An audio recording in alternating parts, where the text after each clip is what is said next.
Good afternoon, everyone, and delighted to be here.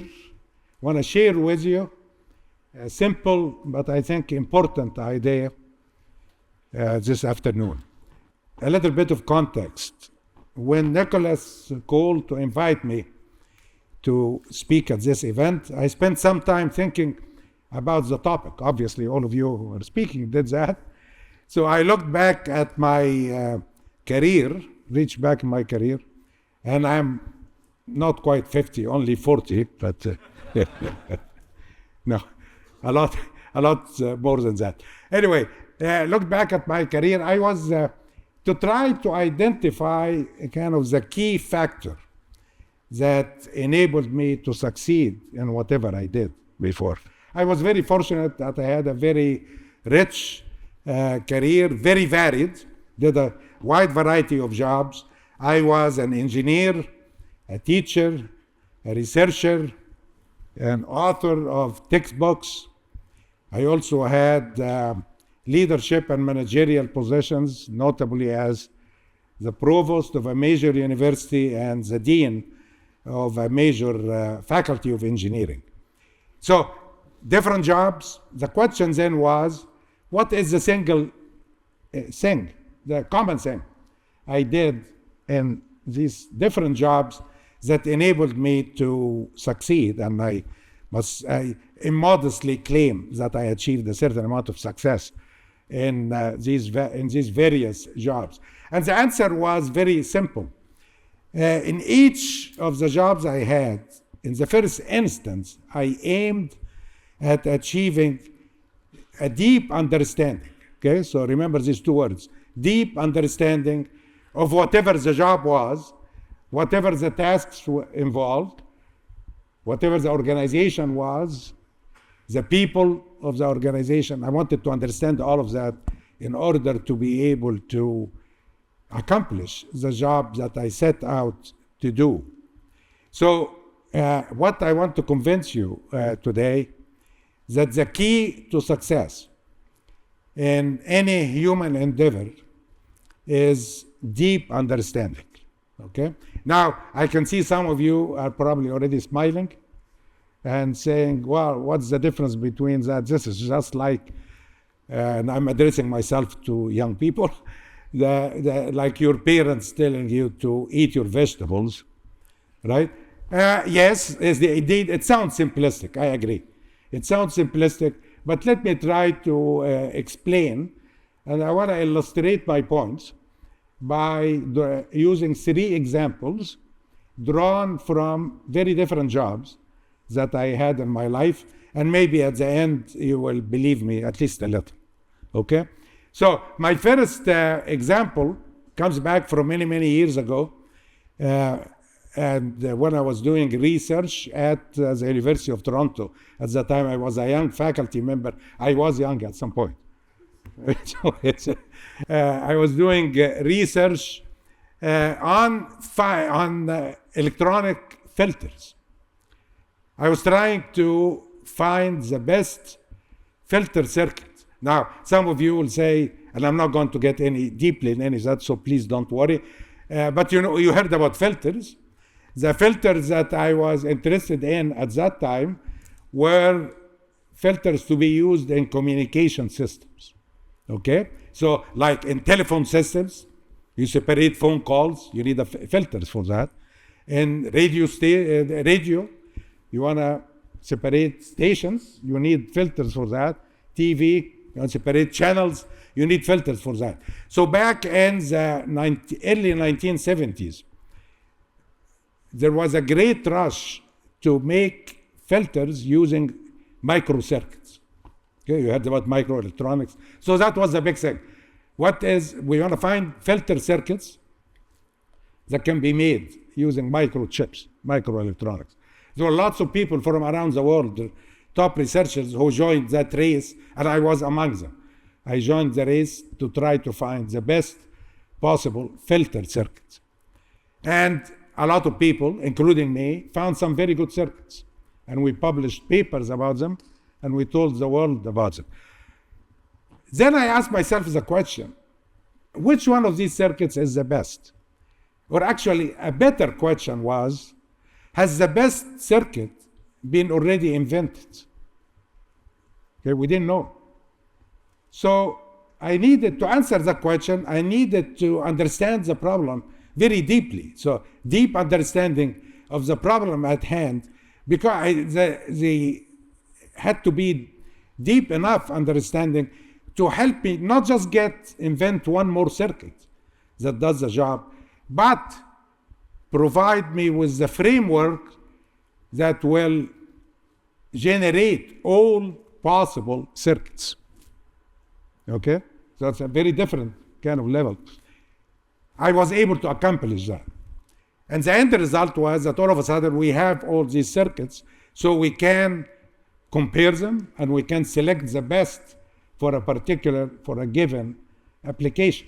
So the point is the deep understanding of the problem at that time resulted in putting an end to the chaos that existed in the field of every day there is a new and better circuit.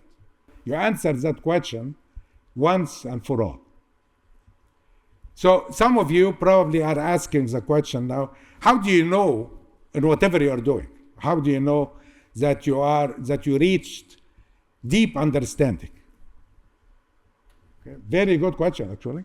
And I have a simple answer for it. Try to explain it to someone else.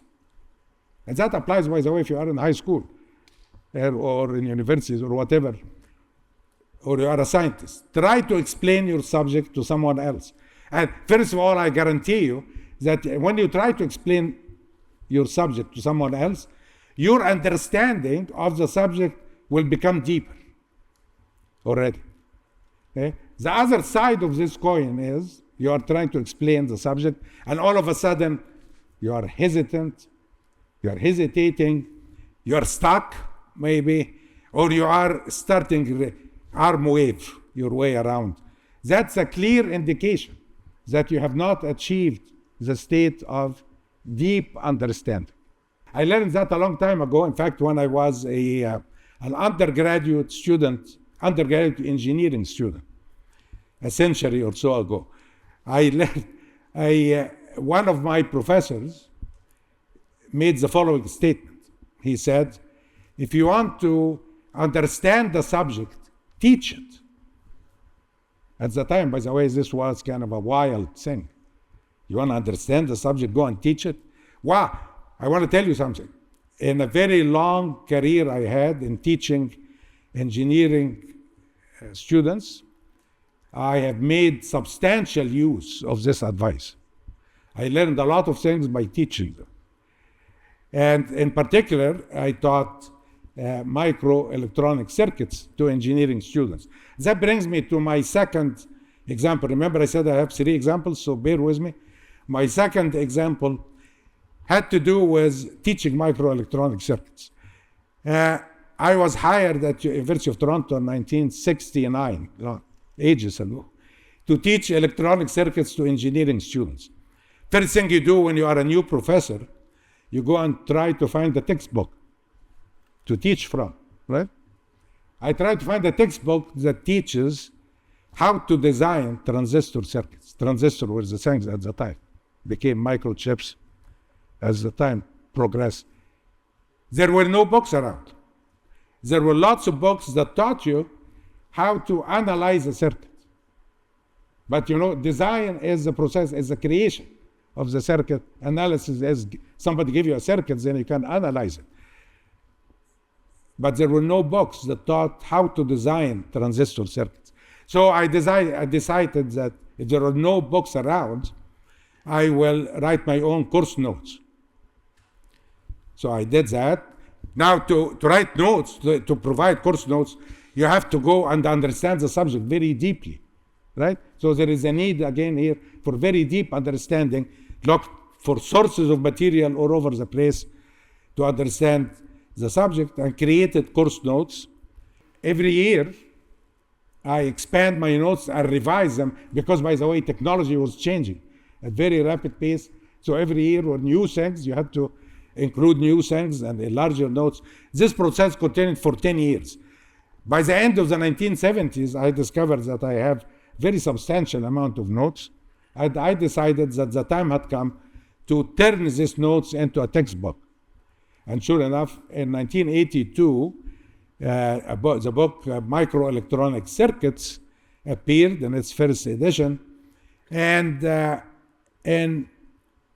wrote it with my colleague and my mentor at the time, Professor K.C. Smith. The book became known as Sedra Smith. In the 40 or so years since, we brought out a new edition of this book every about 5 years. It took me a year to write each of these editions. Each edition took me about a year to write. And I want to tell you something. Every time I wrote a new edition, my understanding of microelectronics became deeper. So I want to change the statement that I heard from my professor a long time ago, I mentioned earlier. Remember, the statement was, if you want to understand a subject, teach it. I want to change it a little bit, and I want to say, if you want to understand a subject deeply, write about it. So my third and final example comes from a whole different kind of job, namely that of leading and managing an organization. In 2003, I was invited by the president of the University of Waterloo at the time, a guy called David Johnston, who then went on to become Governor General of Canada. He asked me to come to Waterloo and take the Faculty of Engineering and become its dean. The mandate I was given was that this is a very good Faculty of Engineering, and it was. You have to move it up the excellence ladder a few notches. So how do you do that?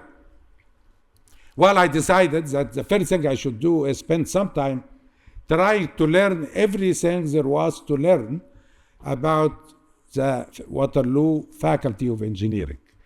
Its programs, its history, it's very important, its culture, its people, students, faculty, staff. How does it compare with other faculties of engineering in Ontario, in Canada, and in the world? What were the things that it was doing well? And more importantly, what were the things that needed improvement? And how do you make these improvements? And how much is it all going to cost? Very important thing. It took me quite a while, a number of months, to get my mind around all of that and develop a deep understanding of the Faculty of Engineering at the University of Waterloo in 2003, 2004. And all of that, by the way, involved consultations with large numbers of people, both inside the university and outside the university, alums and the rest. The end result was not just descriptive material about the faculty, but numerical data that described every aspect of the faculty's operation and performance. Then, armed with all of that, with a team I put together, a leadership team, we developed a plan for the evolution of the Waterloo Faculty of Engineering.